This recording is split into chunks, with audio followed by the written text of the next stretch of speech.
Our world tried to kill us every day of our evolution.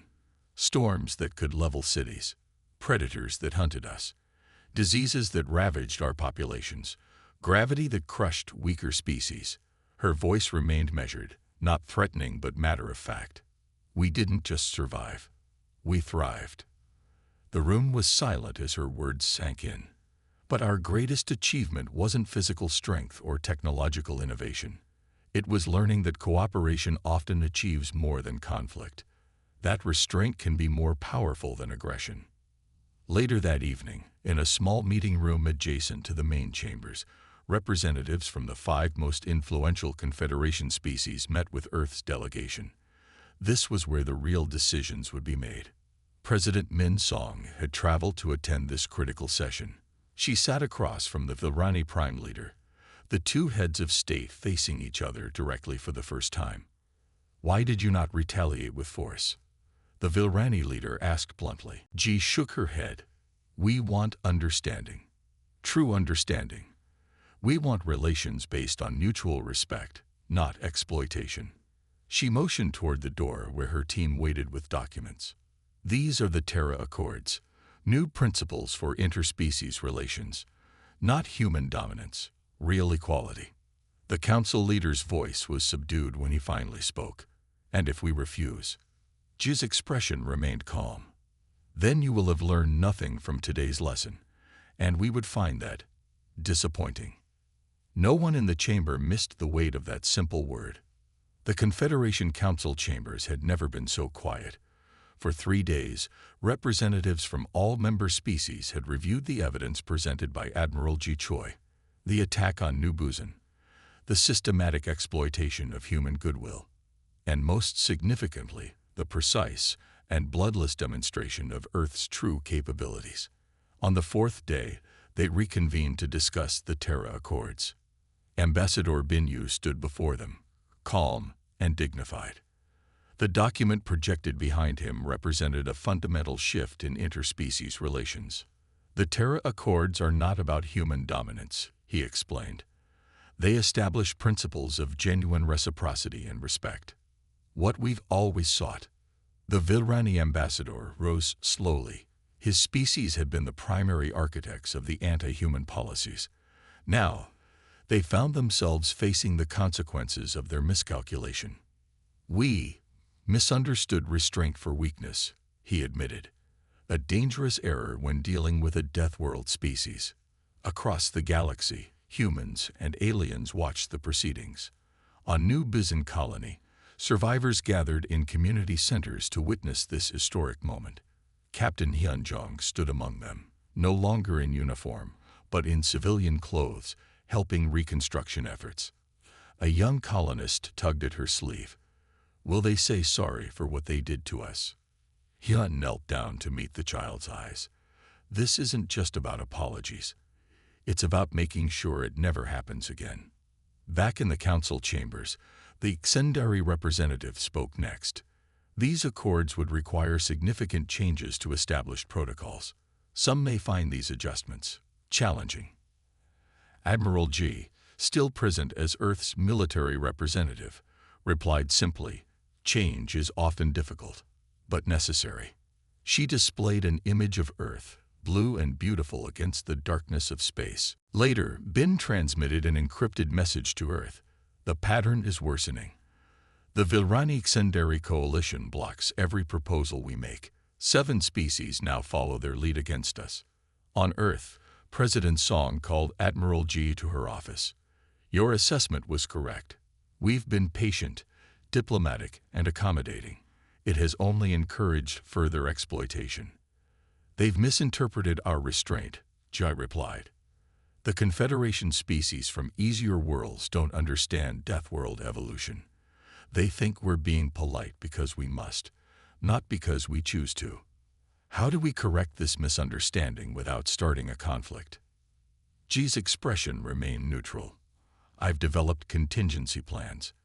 For now, we should document everything while quietly adjusting our defensive posture."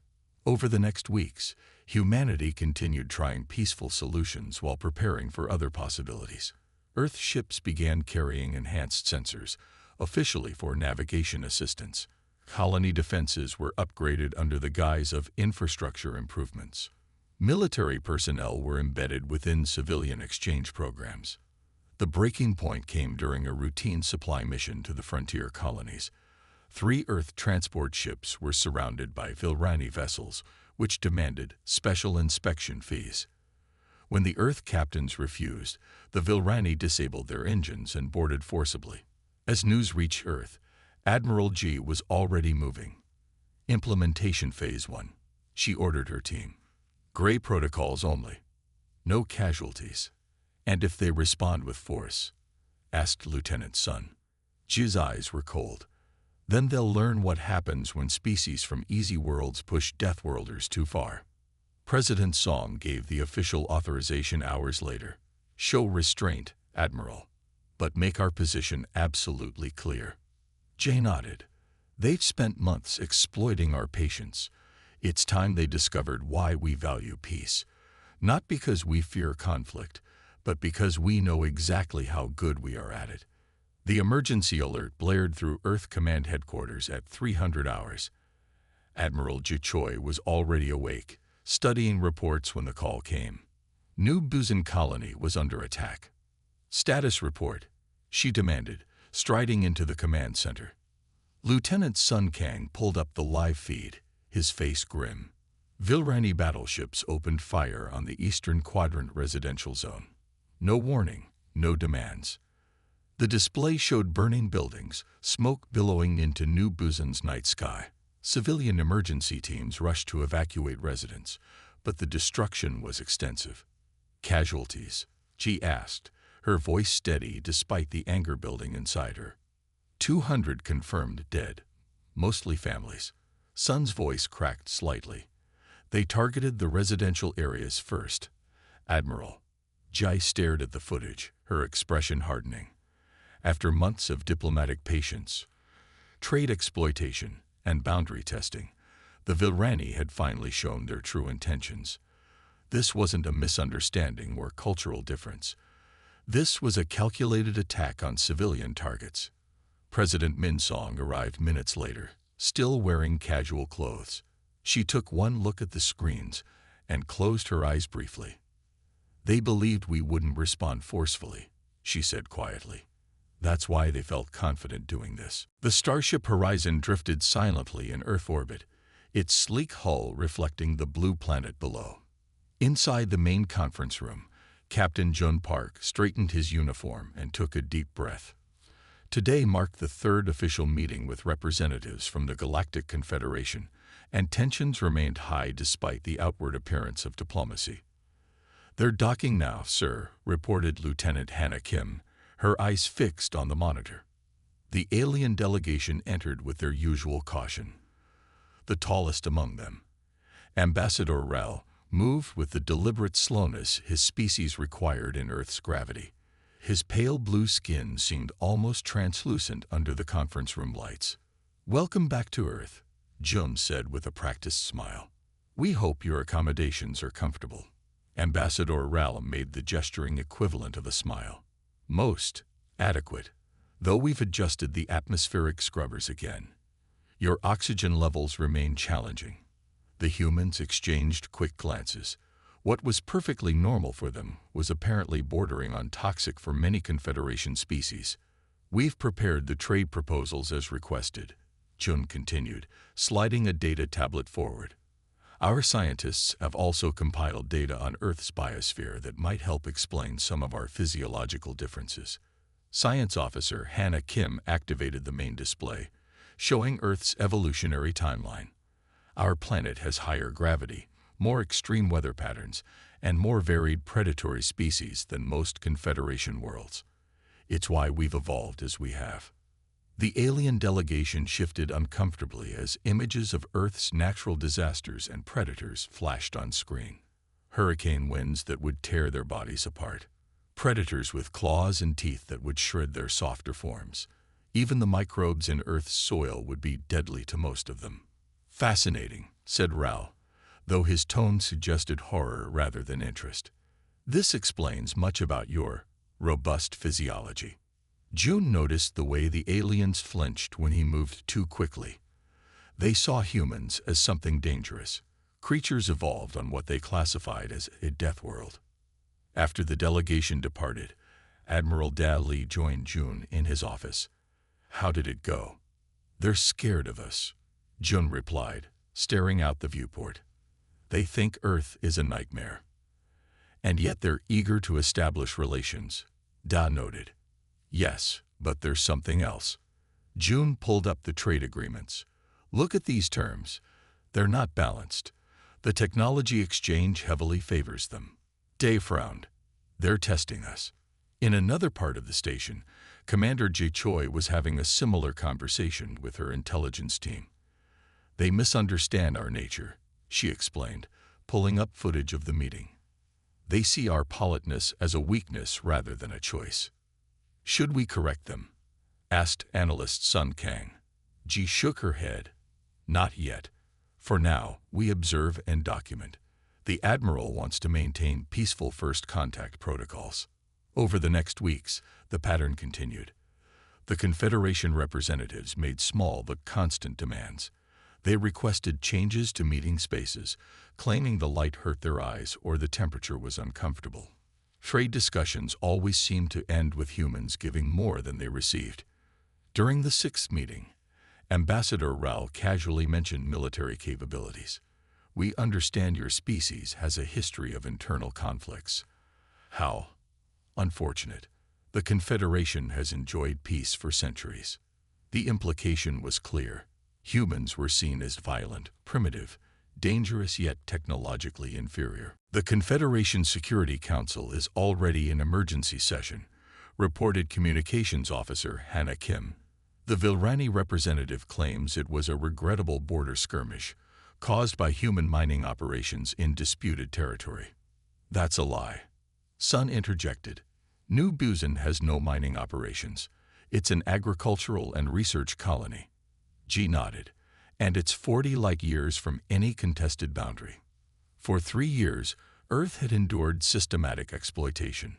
They had maintained diplomatic channels while documenting every slight, every unfair trade deal, every accidental border incursion.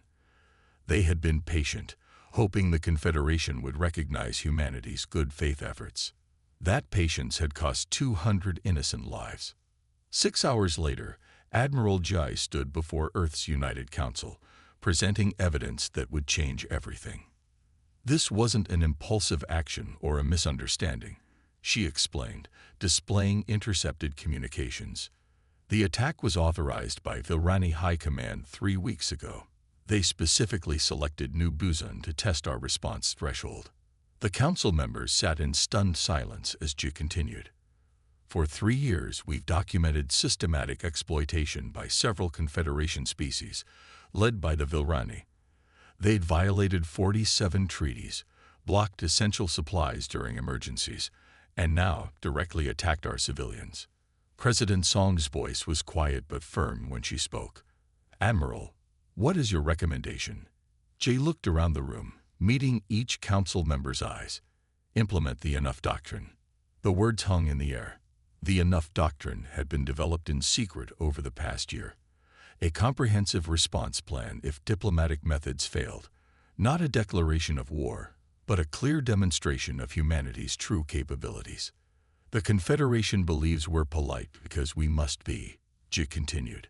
"They see our restraint as weakness, our desire for peace as fear. They've never understood what it means to evolve on a death world." The council voted unanimously. Within an hour, Task Force Reminder was mobilized. On the bridge of her command ship, Admiral Ji addressed her team. "This is not about revenge. This is about establishing respect." "Will there be casualties, Admiral?" asked Commander Gunjong. "Not if we execute perfectly," Jai replied. "We need to show them what we can do, not what we choose not to do." Across Earth space, specially trained teams prepared for coordinated action. Ships that had concealed their true capabilities powered up systems the Confederation didn't know existed. Soldiers who had appeared average during joint exercises prepared to demonstrate skills they'd kept hidden. Task Force Reminder will deploy in 3 phases, Jai explained to her officers. First, we demonstrate technological superiority without bloodshed. Second, we reveal our military capabilities without inflicting casualties. Third, we present terms for a new relationship based on mutual respect.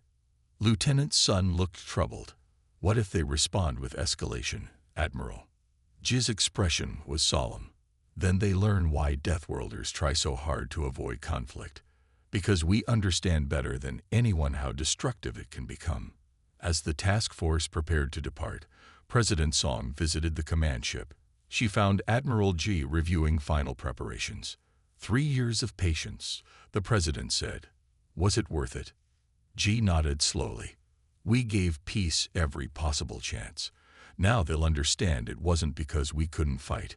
It was because we chose not to. The president extended her hand. Show them who we really are, Admiral. Not the monsters they fear, not the weaklings they've exploited. Show them humanity. With clarity, not cruelty, Joy agreed, shaking the president's hand. The day of misunderstanding ends now.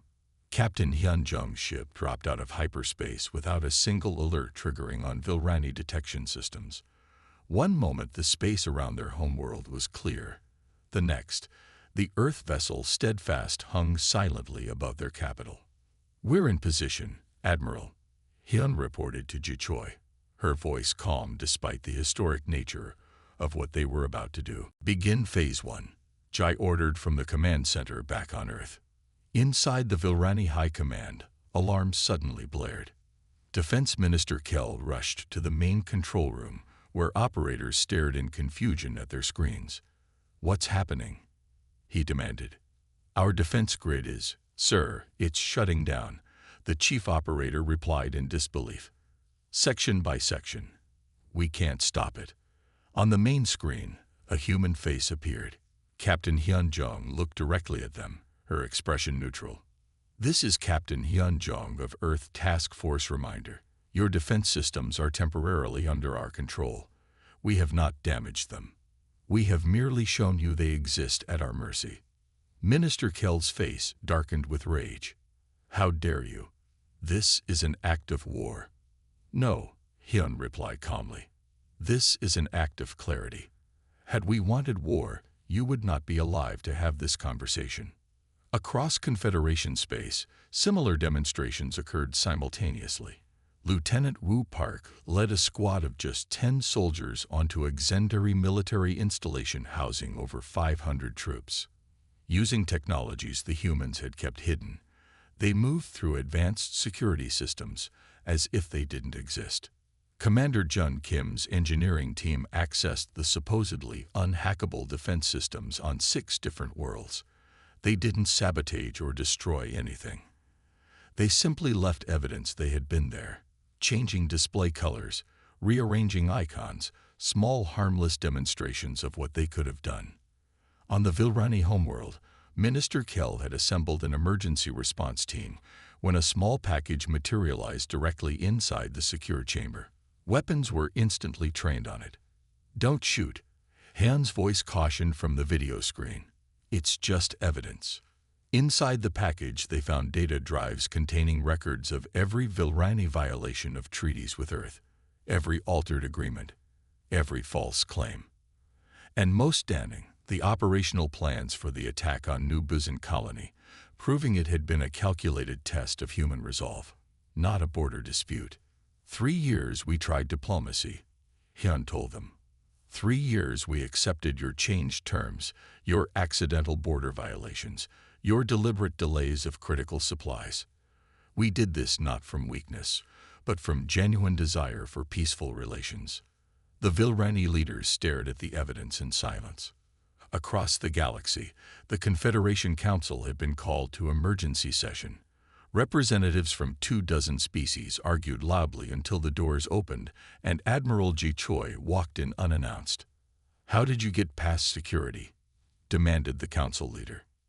The same way we got past the security of every major military installation in Confederation space over the past 6 hours, Jai replied evenly. We walked in. Displays around the chamber activated, showing Earth ships in position near key worlds. Human soldiers standing inside supposedly impenetrable command centers. Defense systems temporarily under human control. Not a single casualty. Jay noted. Not one drop of blood spilled. This isn't war. This is education. She stepped forward, her posture straight but unthreatening. You classified Earth as a death world. You recognize our physical strength, but you never understood what that means. We didn't evolve just stronger bodies. We evolved stronger minds, greater determination, and more innovative problem-solving. Jay displayed the attack on Nubuzan. You believed our restraint was weakness. You were wrong. We held back because we chose to, not because we had to. The Council sat in stunned silence as reports flooded in from across Confederation space. Human ships had appeared without warning in supposedly secure locations. Human soldiers had penetrated defenses thought impenetrable. Human technicians had bypassed security considered unbreakable. And yet, not one offensive shot had been fired. Not one alien injured. We could have responded to your attack with destruction, Jay continued. Instead, we chose to respond with demonstration. The Vilrani ambassador rose shakily from his seat. What do you want? Reparations. Territory. Joan maintained his diplomatic smile. We value the peace we've achieved and look forward to learning from the Confederation's example. Later, alone with his senior staff, Jum's expression darkened. They're underestimating us deliberately, setting up a power dynamic. The Vilrani delegation seems particularly interested in testing our limits, Jai reported. They've requested access to our military training facilities. For cultural exchange. Allow it, Joan decided, but show them only what we've already disclosed. Let them continue believing what they want. Admiral Day nodded in agreement. Humanity has learned the hard way about rushing into conflicts. Patience costs us nothing. And if they continue this pattern of exploitation, G asked quietly. June looked out at Earth below, thinking of the harsh world that had forged humanity. The storms, predators, diseases, and gravity that had shaped them into survivors. Then they'll learn why species from Deathworlds understand restraint better than anyone, he replied. Because we know exactly what happens when we stop showing it. The next day, Jun welcomed the alien delegation with the same polite smile, even as they prepared new demands. He could afford to be patient. After all, humanity had survived far worse than diplomatic games. 6 months had passed since Earth joined the Galactic Confederation. The initial excitement had faded, replaced by growing concern among Earth's leadership. Trade Minister Topark stared at the latest agreement returned from Vilrani negotiators, his face tight with frustration. They've changed the terms. Again, he pointed to the amended sections. The technology exchange rate has been reduced by 30%, and they've added new restrictions on where our ships can travel. Admiral Ji Choi nodded, making notes in her ever-growing evidence file. Once a skeptical voice of caution, her warnings were now being taken more seriously. This fits the pattern, she said. Every agreement is altered after initial acceptance. They're testing how much we'll tolerate. What about the medical supplies for New Seoul? Asked President Min Song, her normally calm voice edged with worry. Lieutenant Sun Kang pulled up the tracking data. The Sendari Border Patrol detained our ships for the 3rd time. They claim routine inspection protocols, but our vessels have been held for 72 hours while colony supplies run critical. The room fell silent. New Seoul Colony was fighting a virus outbreak that had already claimed lives. The supplies sitting in Sendari inspection docks could save hundreds. Contact their ambassador again, President Song ordered. Explain the urgency. We've sent 12 urgent communications, Sun replied quietly. They respond with apologies and promises to expedite. Nothing changes. 2 days later, 43 colonists on New Seoul had died waiting for medications that remained stuck in Sendari inspection. The news hit Earth's leadership hard. This was no longer about unfair trade terms or diplomatic slights. Lives had been lost. Admiral Judy called an emergency meeting with her small team of trusted officers. "This goes beyond testing boundaries," she said. "I believe certain factions within the Confederation are deliberately creating scenarios to gauge our response threshold. The Villarani especially," added Commander Yunjong, Intelligence Director. "Their military vessels have violated our colony perimeters 3 times this month. Each incursion goes deeper than the last." G nodded. "They're learning how much we'll tolerate before responding with force." Meanwhile, on Confederation Station Alpha, Earth Ambassador Binyu faced another difficult council meeting. The Vilrani representative had just finished speaking, having successfully blocked Earth's petition for faster emergency response protocols. "The current system has served the Confederation for centuries," the Vilrani concluded smugly. "Perhaps humans simply need time to adapt to galactic standards." Bin maintained his diplomatic composure, despite the insult. "When those standards result in preventable deaths, adaptation seems insufficient." "Your species evolved on a harsh world," commented the Tsendari delegate. "Surely you understand that not all life can be preserved." Bin felt cold anger but showed none of it. "We understand survival quite well. That's precisely why we value efficient emergency response."